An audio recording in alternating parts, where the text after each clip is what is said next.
Yes, અવાજ આવે છે અને બધાને સ્ક્રીન દેખાય છે. ગુડ. તો તમને જે સ્ક્રીન પર લેટર દેખાતો હશે, બધા એની સૂચનાઓ વાંચી શકો છો. આપણે આ લખવાની પણ ટ્રાય કરશું, પણ અત્યારે નહીં.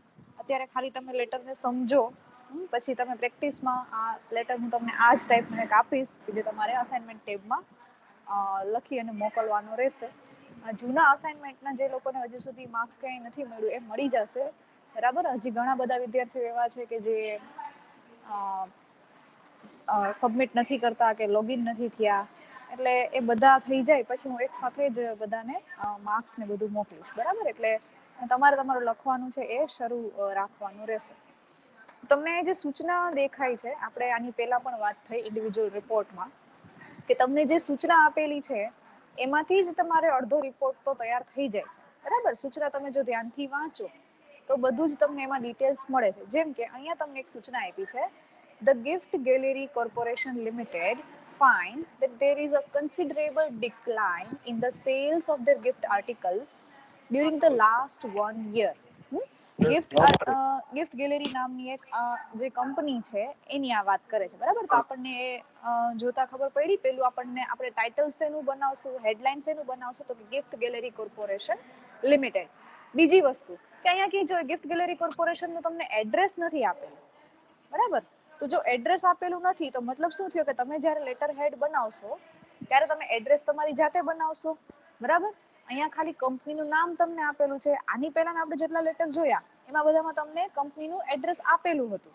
અહીંયા તમને એડ્રેસ આપેલું નથી. તો તમારે શું કરવું પડશે, જ્યારે તમે લેટર હેડ બનાવો ત્યારે લેટર હેડમાં કંપનીનું નામ તો છે જ, પણ એડ્રેસ તમારે જાતે બનાવવાનું રહેશે. બરાબર. ઓકે. પહેલી સૂચના તમે વાંચી. બીજું લખ્યું છે, The Board of Directors ask the secretary of the company to inquire into and report on the causes of the decline and suggest measures to improve the sales. આ વાંચતા ખબર પડે આપણને કે સબ્જેક્ટ શું છે આપણો. આ લેટરમાં પૂછ્યું છે શું એમણે, તો એવું પૂછે છે કે આ ગિફ્ટ ગેલેરી કોર્પોરેશન લિમિટેડ નામની કંપની છે, એ લોકોના ધ્યાનમાં આવ્યું છે કે there is considerable decline in the sales of their gift articles during the last 1 year. છેલ્લા 1 વર્ષમાં એમની કંપનીમાં જેટલા પણ ગિફ્ટ આર્ટિકલ્સ વેચાય છે એ બહુ ઓછું વેચાણ થઈ ગયું છે ગિફ્ટ આર્ટિકલ્સ. બરાબર. તો આ વેચાણ ઓછું શું કામ થઈ ગયું છે, એના કારણો છે એ જાણવા માંગે છે. કોણ જાણવા માંગે છે, તો કે ધ બોર્ડ ઓફ ડિરેક્ટર્સ. કોને પૂછે છે, તો કે ધ સેક્રેટરી. બરાબર. એને શું કરવાનું છે, એને રિપોર્ટ તૈયાર કરવાનો છે કે જેમાં કોઝિસ ઓફ ધી ડિક્લાઇન, મતલબ કે આ પડતી જે થઈ, બરાબર, સેલ્સ જે ઓછું થઈ ગયું એના કોઝિસ મતલબ કે એના કારણો એ લોકોએ બતાવવાના છે. બીજું, suggest measures to improve the sales, મતલબ કે તમારે ઇમ્પ્રુવમેન્ટ કરવા માટે શું તમે કરી શકો એના પગલાઓ પણ આમાં એમને કહેવાના છે. બરાબર. તો સૂચના આપણે વાંચીએ છીએ તો આપણને 3 વસ્તુઓ ક્લિયર થઈ. પહેલી વસ્તુ ક્લિયર થઈ, કઈ કંપની છે, તો કે ભાઈ the gift gallery corporation limited. બરાબર. પ્રોબ્લેમ શું છે ગિફ્ટ ગેલેરી કોર્પોરેશનને, તો કે ભાઈ એમનું જે સેલ્સ છે, સેલ્સ મતલબ એમનું વેચાણ, ગિફ્ટ આર્ટિકલ્સનું વેચાણ છે એ છેલ્લા 1 વર્ષમાં ડિક્લાઇન થયું છે. ડિક્લાઇન મતલબ પડતી, ઓછું થયું છે. તો આ શું કામ ઓછું થયું છે, એના માટે બોર્ડ ઓફ ડાયરેક્ટર્સ જે છે એ એમના સેક્રેટરી પાસે આ સેલિંગ ઓછું થવાના કારણો અને એના ઇમ્પ્રુવમેન્ટના મેજર્સ, એના પગલાઓ, બરાબર, આના માટેનો એક રિપોર્ટ છે એ એમના બોર્ડ ઓફ ડાયરેક્ટર્સ છે આ કંપની પાસેથી માંગે છે. બરાબર. તો સૂચના વાંચીને આટલું બધાને ક્લિયર સમજાઈ ગયું. બધાને સૂચના છે એ પહેલા સમજાવી જોઈએ. જે કંઈ પણ તમને લખેલું આપ્યું હોય ને એ સૂચના તમને વાંચી અને સમજાઈ જવી જોઈએ. આટલું તમને લોકોને ખબર પડી ગઈ. બધાને આટલું સમજાઈ ગયું સૂચના વાંચતા કે આપણને શું કરવાનું છે અને શું કહેવા માંગે છે. પછી આપણી પ્રોસેસ છે એ સેમ. આપણે જે રીતે લેટર હેડ બનાવતા હતા એ રીતે આપણે હવે લેટર હેડ બનાવશું. તો જુઓ, આપણને કંપનીનું નામ આપ્યું છે. બરાબર. તો આપણે લેટર હેડમાં ઉપર બોલ્ડ મિડલમાં આપણે હંમેશા લખશું, જેમ બીજા લેટર્સમાં તમે કર્યું છે સેમ વે અહીંયા તમે લેટર હેડ બનાવ્યું. એડ્રેસ છે એ તમને સૂચનામાં આપેલું નથી, તો તમે તમારી જાતે એડ્રેસ, કોન્ટેક્ટ નંબર જે કંઈ પણ તમારે બનાવવું છે તમે લેટર હેડમાં બનાવી શકો છો. બરાબર. તો આ લોકો અહીંયા એડ્રેસ બનાવી નાખ્યું. પછી સેમ વે રાઈટ સાઈડમાં આપણે ડેટ લખશું. ડેટ પણ તમે કોઈ પણ લખી શકો છો, કારણ કે અહીંયા તમને સૂચનાની અંદર કોઈ સ્પેસિફિક ડેટ કે ટાઈમ આપેલા નથી. તો તમે ફ્રી છો, તમારે જે યર ને જે ડેટ લખવા હોય લખી શકો છો. હવે અહીંયા આપણે ધ્યાન રાખવાનું છે, જે આપણે એડ્રેસ લખીએ છીએ ટુ કરીને, આમાં આપણે ખાસ ધ્યાન રાખવું. શું કામ? કારણ કે બે વસ્તુ આપણે ધ્યાનમાં રાખશું કે લેટર કોણ લખે છે અને કોને લખે છે. તો સૂચના મુજબ આપણે જોયું કે બોર્ડ ઓફ ડિરેક્ટર્સ છે એને સેક્રેટરી પાસે રિપોર્ટ માંગ્યો છે. મતલબ કે રિપોર્ટ લખે છે કોણ? તો કે સેક્રેટરી. તો આપણે જ્યારે આ રિપોર્ટને સ્ક્રોલ કરીએ અને જ્યારે સિગ્નેચર જ્યારે કરવાની આવશે, એ સિગ્નેચર કોની આવશે? સેક્રેટરીની. જેમ કે જો અહીં તમને દેખાય છે સેક્રેટરી, બરાબર. સેક્રેટરી રિપોર્ટ કોને સબમિટ કરશે? રિપોર્ટ કોને સબમિટ કરશે સેક્રેટરી? બોર્ડ ઓફ ડિરેક્ટર્સ, બરાબર. તો તમે જ્યારે અહીંયા લેટરની શરૂઆત કરો છો ત્યારે તમે અહીંયા શરૂઆતમાં લેટર કોને સંબોધીને લખશો? તો કે ધ ડાયરેક્ટર્સ. એટલા માટે અહીંયા શું લખ્યું છે? The directors. કોના directors? The gift gallery corporation limited. પછી એનું એડ્રેસ લખેલું છે, બરાબર છે. એટલે સુધી આપણે બધાય ક્લિયર છીએ, આ આપણને બધી ખબર જ છે. તો ચાલો, એટલે સુધી કોઈને કઈ પ્રોબ્લેમ છે તો પૂછી લ્યો. સૂચના વાંચી આપણે, લેટર હેડ બનાવ્યું, ડેટ લખી અને એડ્રેસ લખ્યું. એટલે સુધી કોઈને કઈ પ્રોબ્લેમ છે હોય તો પૂછો.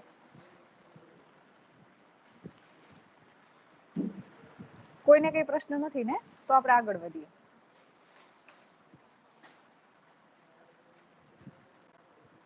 ઓકે, હવે એક વસ્તુ તમે નોટ કરી હશે કે અહીંયા જો સબ્જેક્ટ નથી. આની પહેલા તમે જેટલા રિપોર્ટ્સ લખ્યા હતા એમાં સબ્જેક્ટ હતો, બરાબર. અહીંયા આપણે એક લાઈન એડ કરતા હતા સબ્જેક્ટ, પછી આ આવતું હતું ડિયર સર્સ વાળું. પણ આ લેટરમાં સબ્જેક્ટ લખાણો નથી. તો મતલબ કે ઘણી વખત એવું બને છે કે તમારે સબ્જેક્ટ લખવાની જરૂર નથી રહેતી, તો તમે ન લખો. સબ્જેક્ટની જરૂર હોય ત્યાં આપણે અહીંયા લખશું સબ્જેક્ટ એવું કરીને. એટલે આગળના આપણે જે બે રિપોર્ટ સ્ટડી કર્યા હતા એમાં આપણે અહીંયા સબ્જેક્ટ કરીને એક લાઈન એડ કરી હતી. સબ્જેક્ટમાં આપણે જે કંઈ પણ આપણને સૂચના આપી હતી એમાંથી જ સબ્જેક્ટ બનાવ્યો હતો, બરાબર. તો આ લેટર માટે મારે જો સબ્જેક્ટ બનાવવો હોય તો શું બનશે? સબ્જેક્ટ શું બનશે આ લેટર માટે મારે જો બનાવવો હોય તો? સૂચના ઉપરથી તમે બનાવવાની ટ્રાય કરો છો, શું બનશે? ચેટ બોક્સમાં લખીને મોકલો. આ લેટર માટે જો સૂચના તમારી સામે છે, the gift gallery corporation limited, સૂચના તમારી સામે છે, એમાં સબ્જેક્ટ જો મારે બનાવવો હોય તો હું શું બનાવી શકું? આખો સબ્જેક્ટ લખીને મોકલો ભારતી, ખાલી ઇમ્પ્રુવ ધ સેલ્સ નહીં. આખો સબ્જેક્ટ જો મારે બનાવવો હોય તો એમાં બે વાત છે. એક શું છે? Causes of the decline and suggest the measures to improve the sales, બરાબર. બે પોઈન્ટ છે. તો તમે જ્યારે સબ્જેક્ટ બનાવો છો ત્યારે એમાં તમારે આ બંને પોઈન્ટ ઇન્ક્લુડ કરવાના છે. ચાલો હવે બનાવો જોઈએ. શું બનશે સબ્જેક્ટ? શું બનશે? અ રિપોર્ટ ઓન, એમ કરી અને બનાવો પડશે. ચાલો બનાવો જોઈએ. અ રિપોર્ટ ઓન, પછી રિપોર્ટ ઓન. ચાલો શરૂઆત મેં કરી દીધી. પાછળ શું તમે એડ કરશો? અહીંયા મેં જેટલું હાઇલાઇટ કરીને રાખેલું છે ને એમાંથી જ તમારે બનાવવાનું છે. ચાલો લખી અને મોકલો ચેટ બોક્સમાં. વિચારો.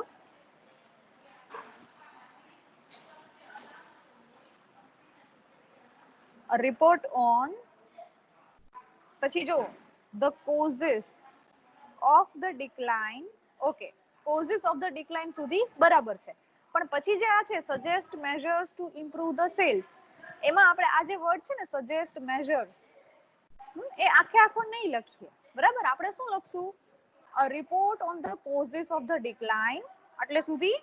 એન્ડ સજેસ્ટ આપણે કરવાનું છે એટલે આપણે જ્યારે સબ્જેક્ટ બનાવીએ એમાં આપણે આ વર્ડ નહીં લખીએ. આપણે ડાયરેક્ટ શું લખશું? A report on the causes of the decline and measures to improve the sales, બરાબર. શું બનશે subject? a report on the causes of the decline and measures to improve the sales, બરાબર. આમાં તમને સબ્જેક્ટ લખેલો નથી આપ્યો. શું કામ નથી આપ્યો? કારણ કે મારે તમારી પાસે આ કરાવડાવી હતી એક્સરસાઇઝ. તો સમજ્યા હવે કઈ રીતે સબ્જેક્ટ બનાવશો એ બધા?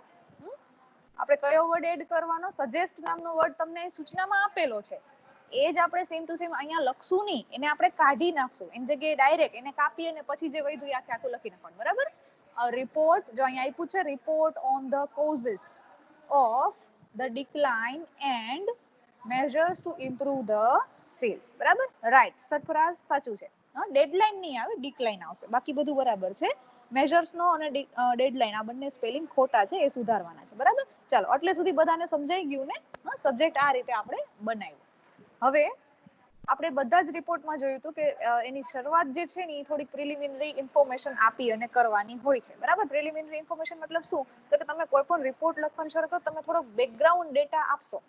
આ ડિટેલ્સ આપણે જ્યારે પહેલો રિપોર્ટ સમજાતા ત્યારે પણ સમજાતા, સેમ વે અહીંયા છે, પણ અહીંયા થોડુંક અલગ છે. અહીંયા અમુક પ્રકારના લેટર નંબર ને એ આપેલું છે. તમારે જો બહુ સારો રિપોર્ટ લખવો હોય તો તમે આ મેથડ યુઝ કરી શકો છો.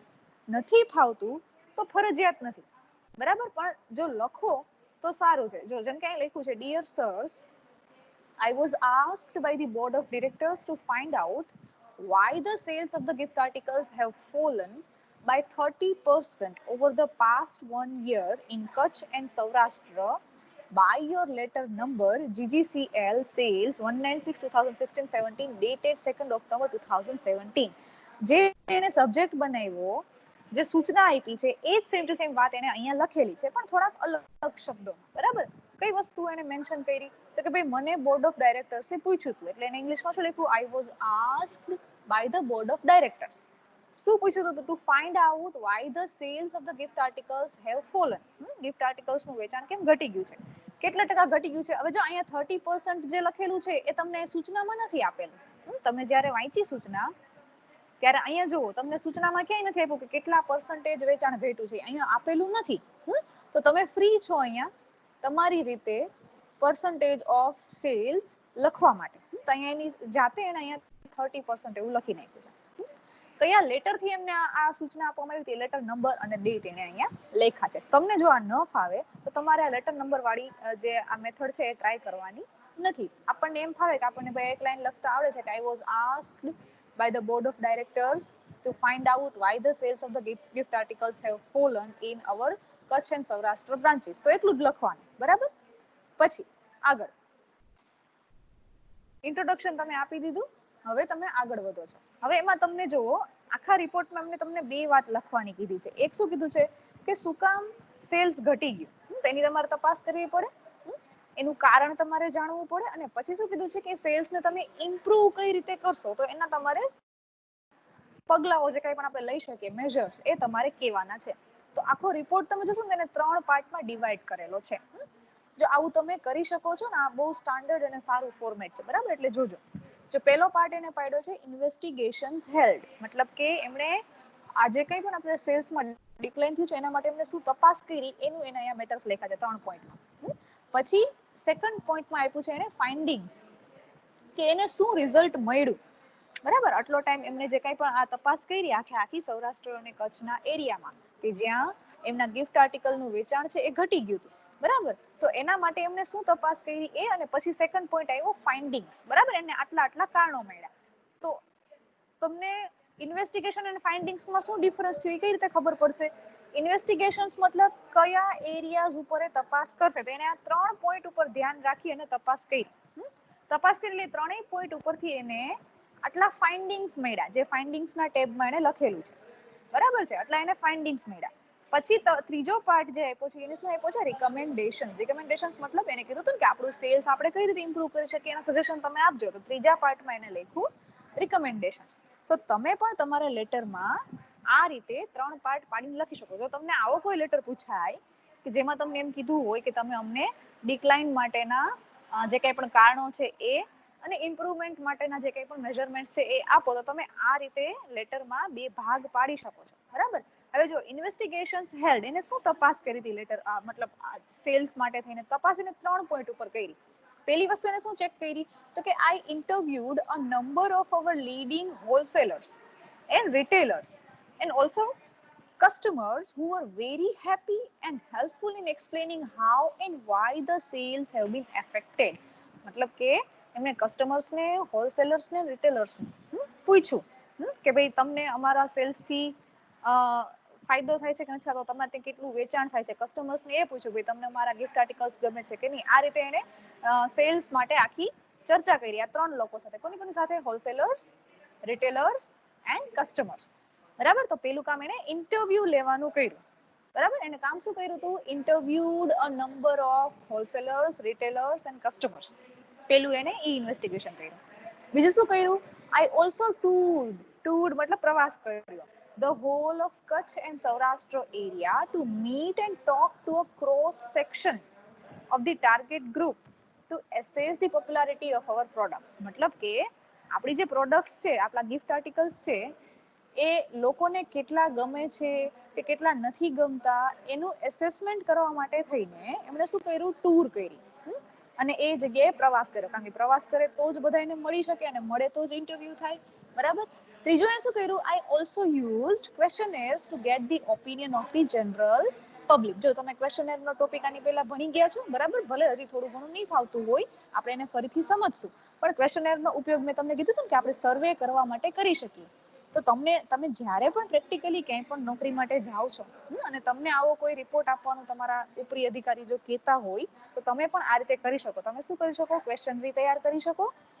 ક્વેશ્ચનરી છે એ તમે અલગ અલગ લોકોને જ્યાં પણ તમારે તપાસ કરવાની છે ત્યાં તમે એમને આપો અને એના આધારે તમે રિપોર્ટ તૈયાર કરી શકો, બરાબર. તો એને પણ અહીંયા ત્રીજો પોઈન્ટ એ જ લખ્યો છે કે એને ક્વેશ્ચનર તૈયાર કરી અને લોકોનો ઓપિનિયન લીધો, બરાબર. તો એને 3 પોઈન્ટ ઉપર તપાસ કરી. પેલો પોઈન્ટ એને શું પસંદ કર્યો, ઇન્ટરવ્યુ લેવાનો, બરાબર. બીજો પોઈન્ટ એને શું કર્યો, જે જગ્યાએ એમને સેલ્સનું ઇમ્પ્રુવમેન્ટ કર્યું છે એ જગ્યાનો પ્રવાસ કરવાનો, મતલબ ટૂર કરી. ત્રીજો પોઈન્ટ એને શું પસંદ કર્યો તો કે ક્વેશ્ચનરી આપી બધાને, બરાબર છે. તો 3 પોઈન્ટ ઉપર એને તપાસ શરૂ કરી.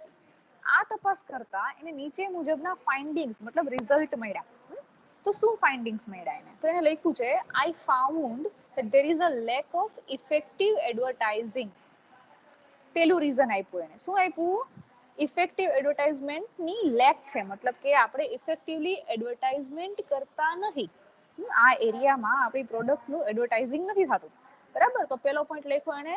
જો આ જે ફાઇન્ડિંગ્સ છે અહીંયા પેરેગ્રાફના ફોર્મેટમાં છે, તમે ઈચ્છો તો આને બુલેટ પોઈન્ટ્સમાં મતલબ કે 1 2 3 એમ કરીને પણ લખી શકો છો, બરાબર છે. તો પેલો પોઈન્ટ શું બનશે, lack of advertising in this area. Second point બન્યો, though the customers are maintaining regular orders, these orders are comparatively smaller. મતલબ જેટલા પણ ઓર્ડર મળે છે એ કેવા મળે છે, સ્મોલર ઓર્ડર્સ, મતલબ કે નાના નાના ઓર્ડર્સ આવે છે, બહુ મોટા પાયાના ઓર્ડર્સ છે કસ્ટમર્સ તરફથી મળતા નથી. એક સેકન્ડ રીઝન આપ્યું એને, બરાબર. પેલું કારણ શું આપ્યું એને કે there is lack of effective advertisement. બીજું કારણ શું આપ્યું, તો ઓર્ડર્સ આર વેરી સ્મોલ. જો અહીંયા તમને આખો જે પેરેગ્રાફ આપેલો છે આટલી મોટી લાઈન લખવાની જરૂરિયાત નથી, આપણે ટૂંકમાં પણ આ જ વાત કહી શકીએ. કઈ રીતે કહી શકીએ, આખી જે આ લાઈન છે એમાં મતલબ શું નીકળી શકે કે ભાઈ ઓર્ડર્સની સંખ્યા બહુ નાની છે, તો આપણે શું લખીએ, the orders are very small, અથવા તો વી ગેટ સ્મોલર ઓર્ડર્સ, બરાબર. તો પોઈન્ટ બની ગયો, there is lack of advertisement, point બની ગયો. પછી શું કીધું, in sum cases they are 50% of the previous orders. અમુક કેસમાં તો કેવું છે કે જે પહેલા જે ઓર્ડર આપ્યો એના 50% જેટલો ઓર્ડર માંડ હોય છે, તો એ પણ સેમ વાત થાય, એટલે એ આપણે ન લખીએ તો પણ ચાલે. સેકન્ડ એને વસ્તુ શું જાણવા મળી, તો કે second thing, the agents appointed by our company are not devoting enough time for the promotion or sale of our items. મતલબ કે જેટલા પણ એજન્ટ્સને આપણે નિમેલા છે they are not working properly. તો એ જ વાત એને અહીંયા મોટા સેન્ટેન્સમાં લખી છે, પણ આપણે શું લખી શકીએ, the agents are not properly promoting our product, અથવા તો the agents are not promoting our product. આ એક થર્ડ પોઈન્ટ થયો. પછી શું જાણવા મળ્યું એને, the prices offered by our rival companies are much more competitive. Rival company, આપણને ખબર જ છે કે આપણે કોઈ પણ બિઝનેસમાં હોઈએ તો એની સાથે આપણી સાથે રાઇવલરી કરવા વાળા બીજા ઘણા લોકો હોય જ છે, બરાબર. રાઇવલરી મતલબ કે આપણી સાથે કોમ્પિટિશનમાં હોય એવા ઘણા બધા લોકો હોય. તો રાઇવલ કંપની જે છે એના પ્રાઇઝીસ કેવા છે, તો કે they are much more competitive, મતલબ કે આપણા જેટલા જ અને આપણી સાથે કમ્પેરેટિવમાં લઈ શકે એટલા ઓછા ભાવમાં આપણી રાઇવલ કંપની છે આ ગિફ્ટ આર્ટિકલ્સને વેચે છે. મતલબ કે જો આપણે આપણા ભાવમાં સુધારો વધારો નહીં કરે તો આપણે રાઇવલ કંપની સામે ટકી શકશું નહીં, કારણ કે આપણા કરતા બીજી કંપનીના ભાવ ઓછા છે, તો એ લોકો બીજી કંપનીના પ્રોડક્ટને વધારે પસંદ કરે છે. તો એક થર્ડ એને રીઝન આપ્યું. ચોથું કારણ શું આપ્યું, our clients belong to middle class wage earners who find our items expensive. મતલબ કે આપણી જે વસ્તુઓ છે એ કેવી છે, એક્સપેન્સિવ છે. એક્સપેન્સિવ મતલબ બહુ મોંઘી છે. તો જે મિડલ ક્લાસ ક્લાયન્ટ્સ છે આપણા, કે જેઓ મિડલ ક્લાસ ક્લાયન્ટ્સ મતલબ કેવા, તો કે જે અમુક પ્રકારની ફિક્સ્ડ ઇન્કમ ઉપર ડિપેન્ડન્ટ હોય, બરાબર, અમુક પ્રકારની જ ખરીદી કરતા હોય, વધારે ન કરી શકતા હોય, તો જે મિડલ ક્લાસ આપણા ક્લાયન્ટ્સ છે એ બધાને આપણે જે આર્ટિકલ્સ છે, આપણા ગિફ્ટ આઇટમ્સ છે, એ બધા કેવા લાગે છે? એક્સપેન્સિવ, મોંઘા લાગે છે, બરાબર? એટલા માટે થઈને એ લોકો આપણી જે ગિફ્ટ આર્ટિકલ્સ છે ખરીદી શકતા નથી. તો જે એને અહીંયા 3 પોઈન્ટ ઉપર તપાસ શરૂ કરી હતી, ઇન્ટરવ્યુ લઈને, ટૂર કરીને અને ક્વેશ્ચનેર આપીને, આના ઉપરથી એને આ 4 પોઈન્ટ ફાઇન્ડિંગ્સ તરીકે મળ્યા. કયા કયા? એક તો એડવર્ટાઇઝમેન્ટ નથી, the customers orders are very small, પછી the agents are not promoting our product, અને rival companies are providing the same items in lesser prices, ઓછા ભાવમાં આપે છે. તો આ 4 પોઈન્ટ એને આના ઉપરથી મળ્યા, બરાબર? તો જે બોર્ડ ઓફ ડાયરેક્ટર્સે જે રિપોર્ટ માંગ્યો હતો, એના જે મેઇન એરિયાઝ હતા કે ભાઈ આપણું સેલ્સ શું કામ ઘટ્યું આ બંને એરિયામાં, એના કારણો તમે અમને આપો. તો એ કારણો એને અહીંયા આપી દીધા. હવે પછીનો પોઈન્ટ શું હતો? તો કે ભાઈ આપણે આને ઇમ્પ્રુવ કઈ રીતે કરી શકીએ, એના તમે સજેશન્સ આપો. તો હવે પછીનો પોઈન્ટ જેને થર્ડ પોઈન્ટ જો બુલેટ કરીને મૂક્યો છે, રિકમેન્ડેશન્સ, બરાબર? તો હવે એ સજેશન આપે છે કે આપણે આ કઈ રીતે આને સુધારી શકશું સેલ્સને. તો એ એને પાછું બુલેટ પોઈન્ટ્સમાં લખેલું છે. તો આપણે પણ આ રીતે અહીંયા 5 આપ્યા છે, આપણે ધારીએ તો વધીને 2 થી 3 માં પણ લખી શકીએ, પણ લખવા જરૂરી છે. તમને જેટલા પોઈન્ટ જે સૂચના આપેલી હોય રિપોર્ટ માટેની, એમાં પૂછ્યા હોય, એ બધા અહીંયા આવી જવા જોઈએ. એના આપણે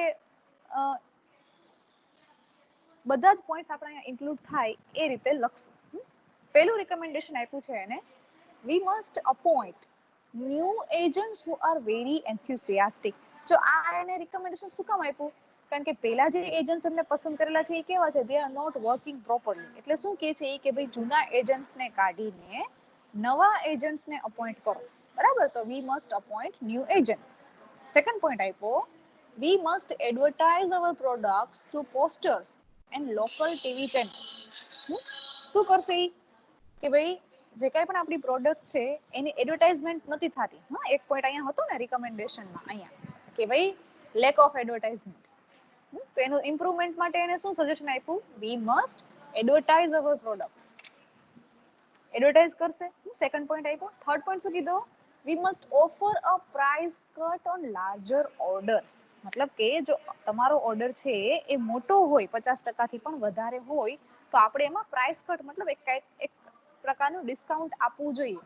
આ સજેશન એને શું કામ આપ્યું? કારણ કે અહીંયા એને તપાસમાં ખબર પડી હતી ને કે ભાઈ જે રાઇવલ કંપનીઝ છે એ બહુ ઓછા ભાવમાં સેમ પ્રોડક્ટ આપે છે, અને આપણા કસ્ટમર્સને આપણી વસ્તુઓ બહુ મોંઘી લાગે છે.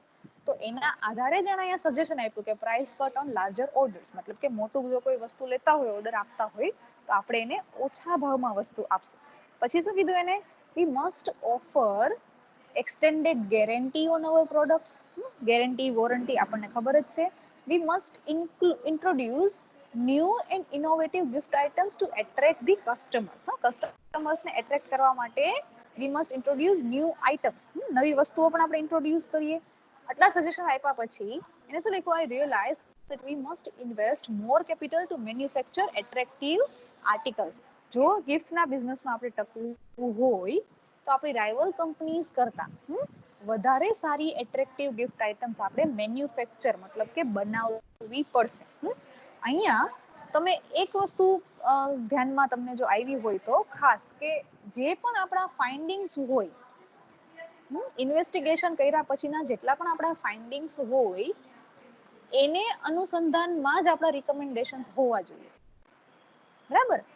રિકમેન્ડેશનમાં તમે કંઈક અલગ લખો છો, ફાઇન્ડિંગ્સમાં તમને કંઈક અલગ મળે છે, એમ બે વસ્તુઓ અલગ ન થવી જોઈએ. હવે કઈ રીતે બે એક હોવા જોઈએ?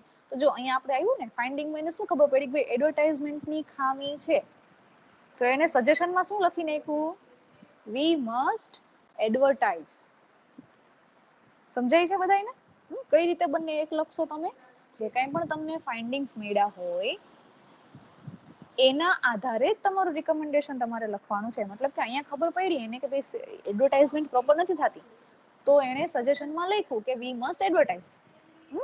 પછી ફાઇન્ડિંગમાં એને ખબર પડી કે ભાઈ આપણા જે સેલ્સ માટેના જે એજન્ટ્સ આપણે અપ્રૂવ કરેલા છે એ એજન્ટ્સ બરાબર કામ નથી કરતા, તો એને રિકમેન્ડેશનમાં શું લખી નાખ્યું? વી મસ્ટ અપોઇન્ટ ન્યૂ એજન્ટ્સ.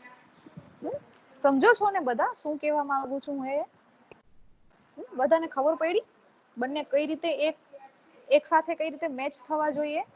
ન સમજો તો પૂછો મને, ખાલી પેસિવલી સાંભળો નહીં.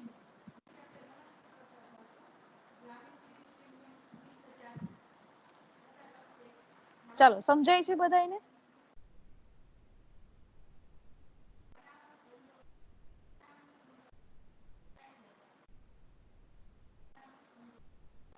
બધાને સમજાય છે?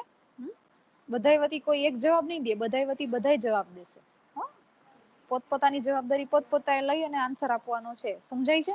હું જે કહેવા માંગુ છું એ કે તમે જે ઇન્વેસ્ટિગેશન કરી અને તમને જે ફાઇન્ડિંગ્સ મતલબ કે જે કારણ મળ્યા એને અનુસંધાનમાં જ તમારા રિકમેન્ડેશન્સ મતલબ કે તમારા સજેશન્સ હોવા જોઈએ. બરાબર? મતલબ કે જો મને તપાસમાં એવી ખબર પડી કે અહીંયા ભાઈ એડવર્ટાઇઝમેન્ટની ખામીને કારણે આપણું સેલ્સ ઇમ્પ્રુવમેન્ટ નથી, તો મારે સજેશનમાં શું લખવાનું છે કે ભાઈ આપણે એડવર્ટાઇઝમેન્ટ કરવી જોશે. જે મને કારણ મળ્યું હોય એના અનુસંધાનમાં જ હું એ કારણને દૂર કરવા માટેનું જે કંઈ પણ સજેશન હોય એ આપી શકું. સમજાય છે? બીજું એને શું કીધું? The prices are very high or very expensive. તો એના માટે એને શું ઓફર કરી અહીંયા કે આપણે પ્રાઇસને કટ કરી નાખશું. એક્સપેન્સિવ મતલબ મોંઘું, પ્રાઇસ કટ મતલબ કે થોડુંક સસ્તું થઈ જશે. બરાબર? તો અહીંયા જે એને ફાઇન્ડિંગ્સમાં જે વસ્તુ ખબર પડી એના અનુસંધાનમાં જ એને અહીંયા રિકમેન્ડેશન્સ લખ્યા છે. બરાબર છે? એની બહાર જઈને એને કોઈ રિકમેન્ડેશન આપ્યું નથી. હા, વધારાનું રિકમેન્ડેશન આપી શકાય, જેમ કે એને આપ્યું ને કે આપણે ગેરંટી આપીએ, ઇનોવેટિવ પ્રોડક્ટ્સ બનાવીએ. તો આ બે પોઈન્ટ એવા છે કે જે એના ફાઇન્ડિંગ્સમાં નહોતા, પણ એને જરૂરી લાગે એટલે એને મેન્શન કર્યા છે. પણ ફાઇન્ડિંગ્સ રિલેટેડ આ 4 પોઈન્ટ છે કે એજન્ટ્સ બરાબર કામ નહોતા કરતા, તો એને શું લખ્યું? The agents should be appointed. એડવર્ટાઇઝમેન્ટની અછત છે તો એને શું લખ્યું? We must advertise. પછી શું કીધું? એક્સપેન્સિવ આઇટમ્સ છે આપણે, તેને શું લખ્યું? We must offer a price cut. પછી એને શું કીધું? આપણે હવે ગેરંટી આપી શકીએ અને બીજી આપણી જે કંપની છે રાઇવલ કંપની એના કરતા આપણે કોઈ સારા ઇનોવેટિવ ગિફ્ટ આઇટમ્સને ડેવલપ કરી શકીએ. તો આટલા પોઈન્ટ્સ જે છે એ એણે ઇન્ક્લુડ કર્યા પોતાના ઇન્વેસ્ટિગેશનના અનુસંધાનમાં. બરાબર? ઇન્વેસ્ટિગેશનમાં એને જે કાંઈ પણ જાણવા મળ્યું હોય એના અનુસંધાને જ એને રિકમેન્ડેશન્સ આપ્યા હોય. આપણે આ બંનેને આવો તમને જો રિપોર્ટ પૂછાય તો અલગ કરશું નહીં અને સાથે રાખશું. બરાબર છે? બધાને આટલું સમજાઈ ગયું છે? આ એક લાસ્ટ મેથડ છે. તમે આની પહેલા જે 2 લેટર્સ ભણ્યા છો એમાં આપણે પેરેગ્રાફ સિસ્ટમમાં ગયા હતા. બરાબર? કે પેરેગ્રાફમાં તમે આખું બધું લખતા હતા કે આમાં આમ થાય આમ થાય. પણ જો તમે એક્ઝામમાં લખો છો તમને મોટા વાક્યો નથી આવડતા, પેરેગ્રાફ લખતા નથી ફાવતો, તો આ સિસ્ટમ તમારા માટે સહેલી પડશે. તમે આ રીતે પોઈન્ટ્સમાં, બુલેટ પોઈન્ટ્સમાં તમારો જે કંઈ પણ આન્સર છે એ તમે આ રીતે બનાવી શકો છો. બરાબર છે? ચાલો, આમાં હવે કોઈને કઈ પ્રશ્ન છે? પછી નીચે જો અહીંયા એક આપણે છેલ્લે એને એક પોતાની લાઈન એક એડ કરી છે. આપણે પણ આવું લખી શકીએ કે ભાઈ જો તમને આમાં કઈ હજી પણ ક્લેરિફિકેશનની જરૂર હોય કે કઈ વધારે તમારી રિકમેન્ડેશન તમે મને કહેજો, તો please let me know if you need any further clarifications. અને નીચે સિગ્નેચર કોની આવશે? સેક્રેટરીની. બરાબર? આ આપણે પહેલા જ સમજી ગયા હતા, કારણ કે તમને સૂચનામાં જ આપેલું હતું કે લેટર કોણ લખે છે અને કોને લખે છે. તો લેટર કોણ લખતું હતું? સેક્રેટરી. તો અહીંયા નીચે જે સિગ્નેચર આવ્યા એ કોને આવ્યા? સેક્રેટરીને. બરાબર? અને લેટર કોને લખતા હતા? એ બોર્ડ ઓફ ડાયરેક્ટર્સને. તો ઉપર 2 કરીને આપણે જેને લખીએ છીએ એ કોણ આવ્યું? Board of directors. બરાબર? The directors. ઓકે, ચાલો. આ લેટરમાં કોઈને કઈ પ્રશ્ન છે? બધાએ છે ને આ લેટર લખવાનો છે. હું અસાઇનમેન્ટ ટેબમાં મૂકું છું અત્યારે હમણાં, અને તમારે આ સબમિટ કરવાનું છે. તમે અત્યારે જે કાંઈ પણ સમજ્યા છો આ લેટરમાં એ જ તમારે લખવાનું છે. તમે સૂચના અત્યારે લખી શકો છો, બધા જ લખી લ્યો. હું અહીંયા સ્ક્રીન પર રાખું છું સૂચના. The Gift Gallery Corporation Limited find that there is a considerable decline in the sales of their gift articles. તમારી પાસે જો બુક પેન ન હોય તો તમે સ્ક્રીનશોટ લઈ લો અને આ સૂચના એક લખીને રાખો. હું અસાઇનમેન્ટ ટેબમાં આ મૂકું છું, તમારે એમાં જ આ સબમિટ કરવાનું છે. બરાબર? અત્યારે જે સમજ્યા આખા પીરિયડમાં જે કંઈ પણ આપણે કે આ રિપોર્ટ કઈ રીતે લખ્યો છે એ તમારે લખવાનો છે. બરાબર છે? આમાં જે કંઈ પણ સમજ્યા, જે કંઈ પણ તમે સાંભળ્યું અત્યારે, કઈ રીતે એને 3 ભાગમાં આખા લેટરને ડિવાઈડ કર્યો. પહેલો ભાગ પાડ્યો ઇન્વેસ્ટિગેશન, બીજો ભાગ પાડ્યો ફાઇન્ડિંગ્સ અને ત્રીજો ભાગ પાડ્યો એને રિકમેન્ડેશન. બરાબર. તો આ 3 ટાઈપમાં એને જે રીતે આખો લેટર લખ્યો છે સેમ પેટર્નમાં તમારે ટ્રાય કરવાની છે આવો લેટર લખવાની. બરાબર છે. તો બધા આ સૂચના લખી લ્યો એટલે મને ચેટ બોક્સમાં ઇન્ફોર્મ કરો. આ આપણે પૂરું કરીએ પછી તમને જો કઈ પ્રશ્ન હોય તો પૂછી શકો છો. અહીંયા આપણો ઇન્ડિવિજ્યુઅલ રિપોર્ટનો ટોપિક છે પૂરો થાય છે. હવે તમને અસાઇનમેન્ટ ટેબમાં 1 બાય 1 ઇન્ડિવિજ્યુઅલ રિપોર્ટ્સ માટેના જે આવા સૂચનાઓ છે એ મળતી રહેશે. તમારે જાતે એ લખીને એમાં સબમિટ કરતા રહેવું પડશે. જે કંઈ પણ તમે અહીંયા ઓનલાઈન લેક્ચરમાં ભણો છો એનું તમે રેકોર્ડ રાખજો, તમારી પાસે બુકમાં પણ લખેલું રાખજો, જેથી કરીને ભવિષ્યમાં ક્યારેય પણ ખોવાય જાય તમારી પાસે હાજર હોય. અને ઓનલાઈન જ સબમિટ કરવું જે અસાઇનમેન્ટનું ટેબ છે ને એમાં જ, એટલે રેકોર્ડમાં રહી. બરાબર. ચાલો, બધાએ સૂચના લખી લીધી હોય તો મને ચેટ બોક્સમાં ઇન્ફોર્મ કરો. જો બુક કે કાંઈ નથી તો you can take the screenshot. It is compulsory that you all write these reports. જેટલા પણ આની પહેલા આપેલા છે એ પણ લખવાના, આ પણ લખવાના, અને આમાં કઈ પ્રશ્ન હોય તો પૂછી લ્યો. આપણે અહીંયા આ ટોપિક જે છે આખો ઇન્ડિવિજ્યુઅલ રિપોર્ટ્સ એ આ સાથે અહીંયા પૂરો થાય છે. બધાને આની જે બેઝિક જે વસ્તુઓ છે સમજાઈ ગઈ હશે કે સૂચના વાંચવાની, સૂચના ઉપરથી જ તમારે એનું લેટર હેડ બનાવવાનું. લેટર હેડ મતલબ કે જે તે કંપનીનું નામ, એનું એડ્રેસ, કોન્ટેક્ટ નંબર, જે કંઈ પણ તમારે તમારી રીતે લખવું હોય તમે લખી શકો છો. પણ ધ્યાન શું રાખશો, કંપનીનું નામ અને એડ્રેસ એ બધું એ જ હોવું જોઈએ જે તમને સૂચનામાં આપેલું હોય. અહીંયા હું મારા ઘરની કંપનીનું કોઈ પણનું નામ લખીશ નહીં. બરાબર. ઇન્ડિવિજ્યુઅલ રિપોર્ટ જ્યારે લખો છો ત્યારે એક આ પોઈન્ટ ધ્યાન રાખો છો. બીજી વસ્તુ, રિપોર્ટ કોણ લખે છે અને કોને લખે છે, આ બંને વસ્તુઓને પણ આપણે ખાસ ધ્યાનમાં રાખશું. ત્રીજી વસ્તુ, સબ્જેક્ટ છે એ તમે તમારા સૂચનામાંથી જ બનાવશો, જેમ આપણે અહીંયા હમણાં બનાવવાની ટ્રાય કરી હતી સેમ. હા, અને ડેટ. તો લેટર હેડ આવશે, જમણી બાજુ તારીખ આવશે, ડાબી બાજુ તમે જેને લેટર લખો છો એનું નામ ને એ બધું આવશે, ને સબ્જેક્ટ જો લખતા હોય તો એ વચ્ચે આવશે. બરાબર. આટલા જે છે એ બેઝિક પોઈન્ટ છે. તમારા લેટરને તમે પેરેગ્રાફ ફોર્મેટમાં પણ લખી શકો છો.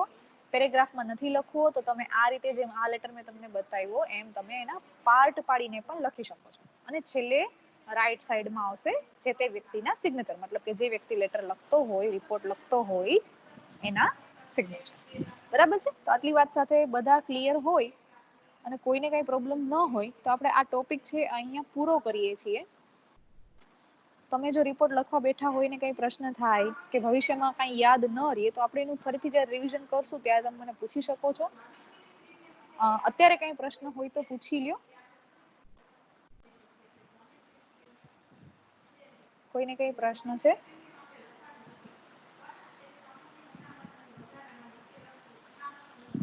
કોઈને કઈ પ્રશ્ન?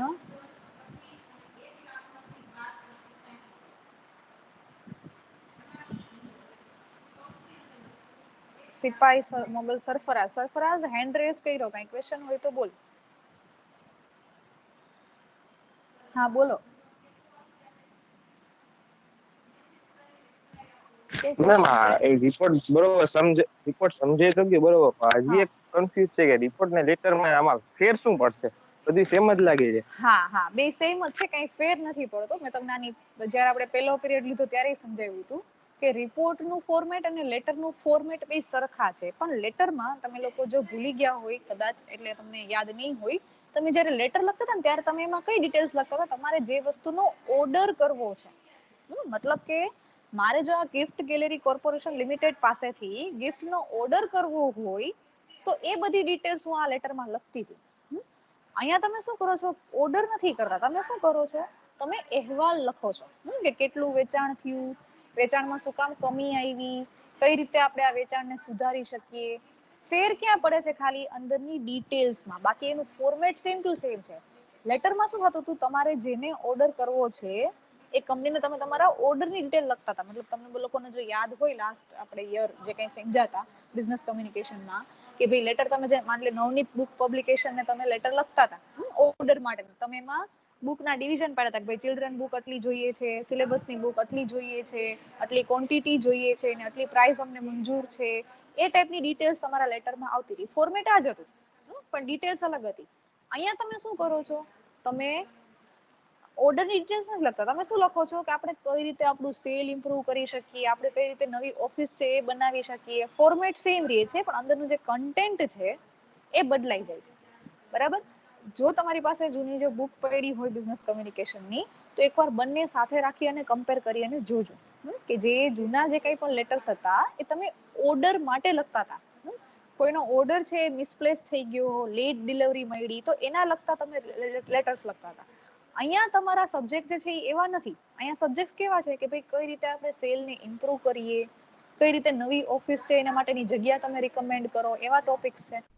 અહીંયા તમને સેલ્સ ઓર્ડર આપવા માટેનો કે ઓર્ડર મિસપ્લેસ થયાના ટોપિક્સ નથી. બરાબર. એટલો ખાલી આ બંનેમાં ફેર છે. બાકી ફોર્મેટ તો એ જ છે કે જે લેટરનું હતું. ક્લિયર? એટલે એક વખત તમારી પાસે જો બુક હોય તો તમે એમાંથી જોજો, તમને વધારે ખબર પડશે કઈ રીતે બંને અલગ પડે છે. ફોર્મેટ બંનેનું સરખું છે પણ કન્ટેન્ટ મતલબ કે અંદર તમે જે કન્ટેન્ટ લખો છો એ અલગ પડી જાય છે. ઓલા લેટર્સમાં તમે ઓર્ડર માટે લેટર લખતા હતા, અહીંયા તમે ઇમ્પ્રુવમેન્ટ માટે લેટર લખો છો રિપોર્ટના ફોર્મેટ. ચાલો, બીજા કોઈને કઈ પ્રશ્ન છે? બીજા કોઈને કઈ પ્રશ્ન છે?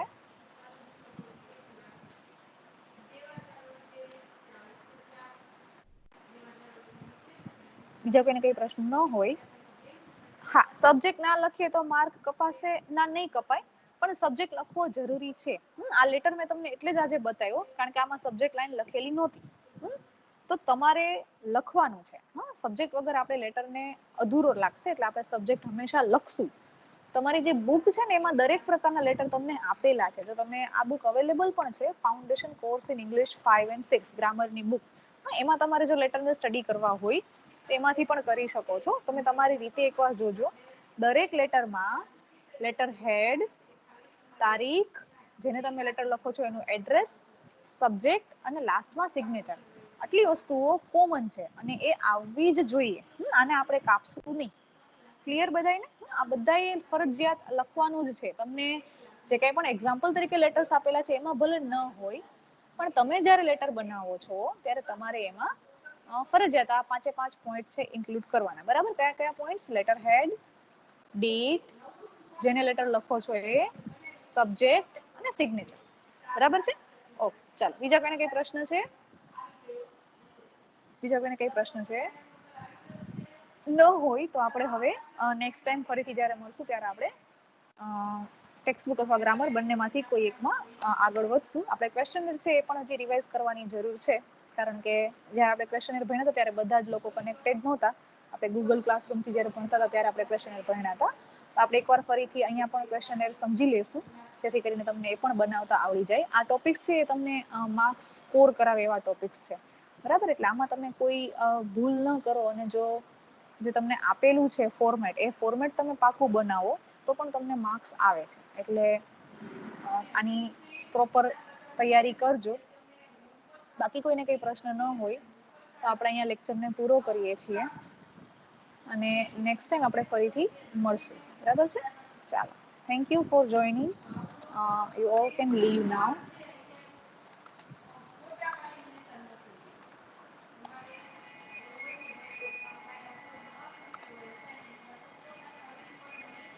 See you all.